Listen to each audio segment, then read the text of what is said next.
म्हणून विचार करत नाही, ही मोगली संस्कृती आहे. 2029चे पंतप्रधान हे मोदीच असणार आहेत, ते आम्ही तसंच पाहतो असं बोलले. हे देवेंद्र फडणवीस ठरवणार नाहीत. 2029ला कोण मुख्यमंत्री होतील किंवा नाही हे देवेंद्र फडणवीस यांच्या हातात नाही. 2019ला महाराष्ट्रात लोकसभेला देवेंद्र फडणवीस यांच्या पक्षाचा पराभव झालेला आहे. 2019ला नरेंद्र मोदी हे बहुमताचा आकडा गाठू शकलेले नाही आणि त्यानंतर गडबड घोटाळे करून विधानसभा जिंकली, हे अख्ख्या जगाला माहिती आहे. प्रश्न आहे नरेंद्र मोदी यांचा. स्वतः नरेंद्र मोदी यांनी एक नियम केलेला आहे, तो नियम त्यांना लागू नाही का?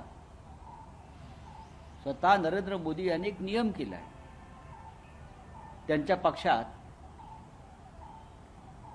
की 75 वर्ष झाल्यावर सत्तेच्या पदावर कोणी राहू नये, हा त्यांचा नियम आहे. आणि तो लालकृष्ण अडवाणींसह मुरली मनोहर जोशींसह अनेक प्रमुख नेत्यांना लागू केला. मग या नियमाच्या पलीकडे नरेंद्र मोदी आहेत का? राष्ट्रीय स्वयंसेवक संघाला त्या नियमाची मान्यता होती आणि त्यासाठीच ते चर्चा करण्यासाठी गेले. 17 सप्टेंबरला नरेंद्र मोदी 75 वर्ष पूर्ण करतायत आणि त्यांनीच केलेल्या नियमानुसार त्यांना निवृत्त व्हावं लागतंय. हे देवेंद्र फडणवीस ठरवणार नाहीये, त्यांनी किती बोलू द्या. आणि त्यांनी जे सांगितलेलं आहे की बाप जिवंत असताना काय वारसदार ठरवला जात नाही, मोगली संस्कृती आहे. कोण बाप? कोणाचा बाप? कोणाचा बाप? देशाला बाप नाही आहे,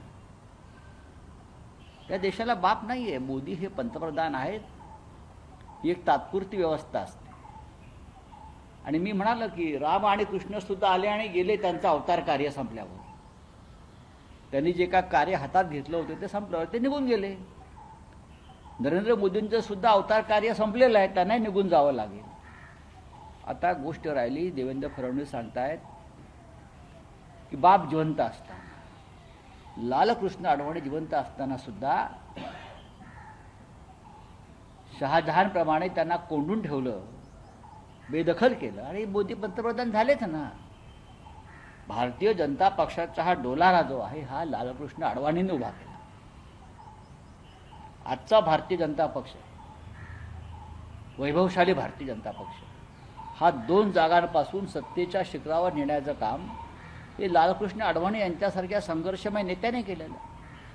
अयोध्येचं अख्खं आंदोलन जे राम राम राम राम जे आता करताय, राम ते राष्ट्र, बरं का, त्या राम ते राष्ट्रमधला जो राम आहे राजकारणात आलेला, तो लालकृष्ण अडवाणींमुळे आला आणि म्हणून या देशातली जनता ही राममय झाली.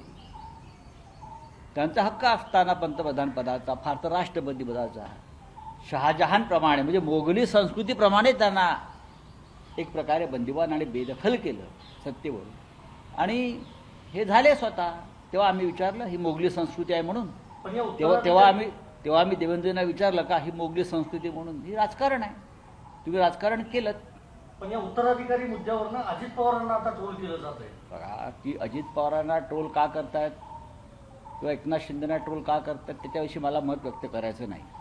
मी देशाचे पंतप्रधान नरेंद्र मोदी 75 वर्षाचे होत आहेत आणि त्याविषयी चर्चा करण्यासाठी त्यांना RSS मुख्यालयामध्ये मी पाचारण केलं होतं म्हणणार नाही, पण चर्चेला आमंत्रित केलं होतं.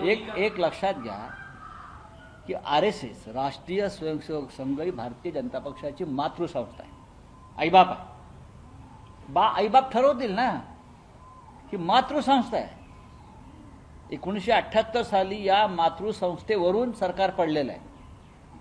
जनता पक्षामध्ये अटलजी अडवाणीजी होते आणि त्यांनी आपल्या RSS वरच्या निष्ठा संपवायला नकार दिला म्हणून सरकार पडलं. त्याच्यामुळे RSSचं काय महत्त्व आहे भाजपमध्ये आणि राजकारणामध्ये हे देवेंद्र फडणवीस यांना मी सांगायला हवं असेल तर ते नकली समजा स्वयंसेवक आहे. सर, तुम्ही ज्या पद्धतीने म्हणतात की पंतप्रधान नरेंद्र मोदी हे RSSला का नको झाले? कारण भाजपची संसदीय बोर्ड आहे, त्याच्यामध्ये कोणत्याही गोष्टीवर चर्चा केली जात नाही, अध्यक्ष ठरवलं जात नाही. एवढ्या राज्यामध्ये यांची सरकार आहे, त्यामुळे नको झाले आहे. नाही बघा, हा त्यांच्या पक्षाचा अंतर्गत विषय आहे. RSS आणि भारतीय जनता पक्षाचे संबंध कसे असावेत आणि काय त्याच्यावरती मी बाहेरच्या माणसांना मत व्यक्त करणं हे चुकीचं आहे पूर्णपणे. पण आतमध्ये काय चाललंय याच्याविषयी आमच्याकडे माहिती असते. या देशाचं राजकारण आम्ही करतो, शिवसेना करते, उद्धव ठाकरे साहेब करतात, शरद पवार करतात. तुम्ही जसे आमच्याकडल्या घडामोडींची माहिती ठेवत असता तेव्हा त्याच पद्धतीनं आम्ही तुमच्याकडल्या अंतर्गत घडामोडींची माहिती आम्ही ठेवत असतो.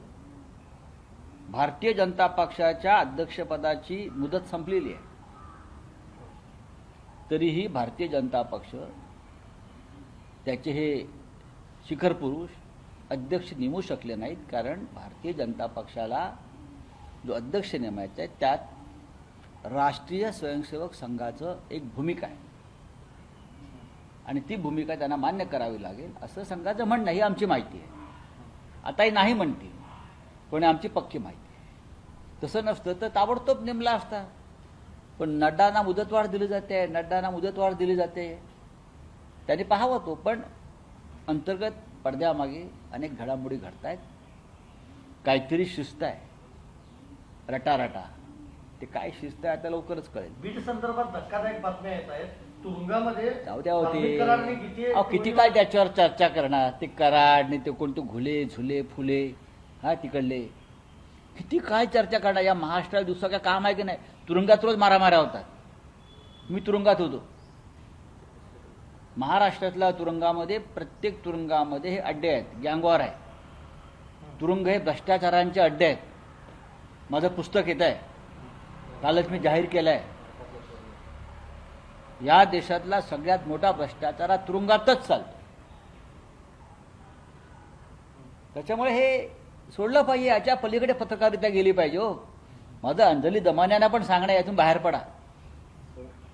हे सगळे आता जे काम करतायत सुरेश धस त्याला सांगा बाद झालं. विकासाच्या गोष्टी करा, सामाजिक गोष्टी करा. सोनिया गांधी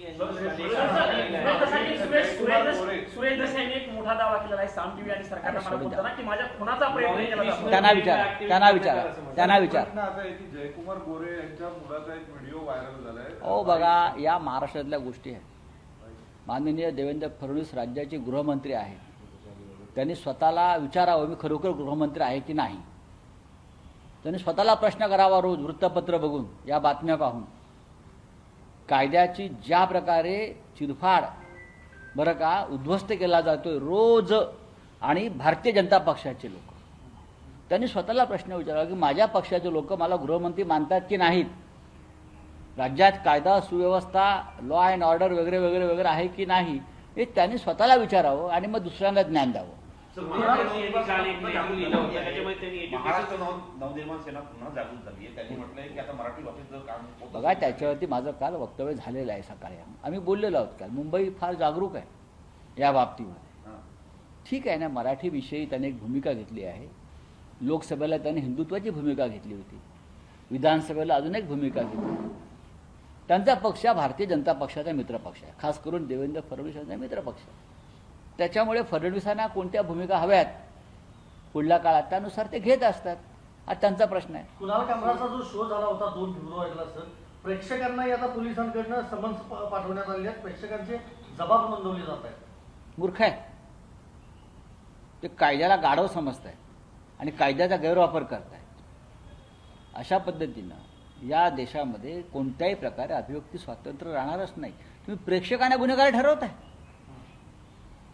कोणता कायदा या महाराष्ट्रामध्ये काय आहे? आणीबाणीपेक्षा भयंकर आहे. इंदिरा गांधींची आणीबाणी ही यांच्यापेक्षा 100 पट उत्तम होती. अशा प्रकारचा सगळा कारभार महाराष्ट्रात सुरू आहे. आणि हे म्हणे आणीबाणी विरुद्ध लढले, भंपक आणि बोगस लोक आणीबाणी विरुद्ध लढले, सेन्सॉरशिप विरुद्ध लढले. इंदिराजींच्या काळामध्ये चित्रपट बघायला गेलेल्या लोकांना अटका होत नव्हत्या. सेना भवनात बैठक होते तुमच्या पक्षाची, काय आज मंगळवार आहे आणि साधारण मंगळवारी तुम्ही माहिती घ्या. तुम्ही खूप दिल्लीत लांब आहात, खूप लांब राहतात दिल्लीत. सेना भवनाकडे पाहू नका इतक्या लांबून. आतमध्ये बरंच काय काय चालत असतं. शिवसेना भवनामध्ये दर मंगळवारी त्यांची बैठक होत असते. आम्ही इथे असल्यामुळे आम्ही त्या बैठकीला आज जाऊ शकत नाही. पार्लमेंट असल्यामुळे. सर सोनिया गांधी यांनी काल एक लिहिला त्यांनी चला, हिंदी में क्या है? शिक्षण संस्थेमध्ये बदल केले जात सर, आहेत RSS त्याच्यावरती हे केलेलं आहे. आणि डिलिमिटेशन हाँ, तो क्या है? वर्क बोर्डचं बिल आणलं जाणार आहे आणि त्या संदर्भात सांगितलेलं आहे की किरण रिजिजू असं म्हटले की अब आल्यावर बोलू ना. लोकांना बिल आलंय का? केलं जातं. नाही, उद्या सर इतक्या आणलं जातं. विरोधानंतर पण उद्या टेबल केलं जाणार आहे. काँग्रेसनं बैठक बोलवली उद्या मोठी सगळ्या खासदारांची. बघा, येऊ द्या.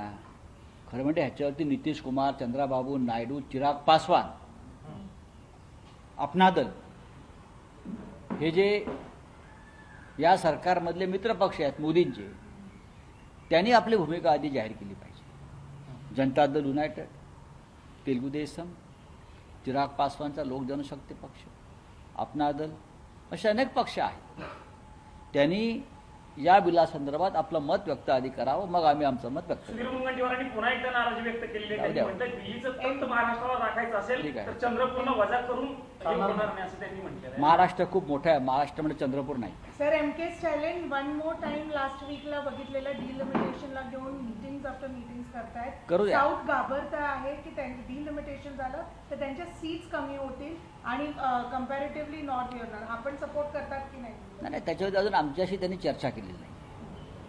हा फक्त दक्षिणेचा विषय नाही आहे. हा डिलिमिटेशन हा संपूर्ण देशाचा विषय आहे. या संदर्भात आम्हाला एकत्र येऊन त्याच्यावर चर्चा करावी लागेल, बोलावं लागेल.